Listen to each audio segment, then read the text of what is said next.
මෙරට ප්‍රවාහන ශ්‍රේෂ්ත්‍රයේ නව සංදිස්ථානයක් සනිටුවන් කරමින් ආබාධිත පුද්ගලයන් සඳහා වන පත්ල පහත බස් රථ සේවාව අද බාකුඹුර බහුවිධ ප්‍රවාහන මධ්‍යස්ථානයෙන් ආරම්භ වුණා. ඒ අමාත්‍ය බිමල් රත්නායක මහතාගේ ප්‍රධානත්වයෙන්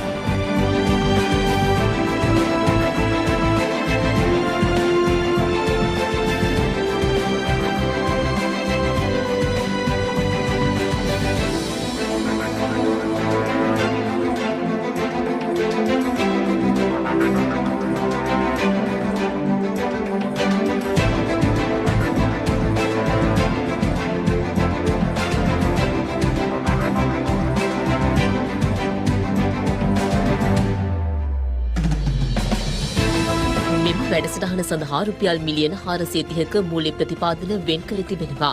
මෙම බස් රථයක එකවර මගින් 80කට ගමන් කළ හැකි අතර ආසන 33කින් සමන්විතයි. රෝදපුටු භාවිත කරන්නන්ගේ ආරක්ෂාව උදෙසා විශේෂ තාක්ෂණික අංගවලින්ද මේ යුක්ත වෙනවා.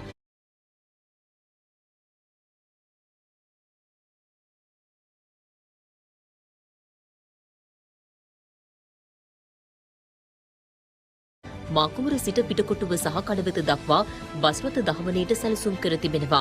විශේෂයෙන්ම මහරගම අපේක්ෂා රෝහල ඇතුළුව කොළඹ ජාතික රෝහල ඇතුළු ප්‍රධාන සෞඛ්‍ය සේවා මධ්‍යස්ථාන ආවරණය කරමින් දහවන කටයුතු සිදු කිරීම සැලසුමයි. ශ්‍රී ලංකා ගමනාගමන මණ්ඩලයේ තෝරාගත් රියදුරන් 28 දිනකු සඳහා ව්‍යාපෘතියට අදාළ විශේෂ පුහුණුවක්ද ලබා දී තිබෙනවා.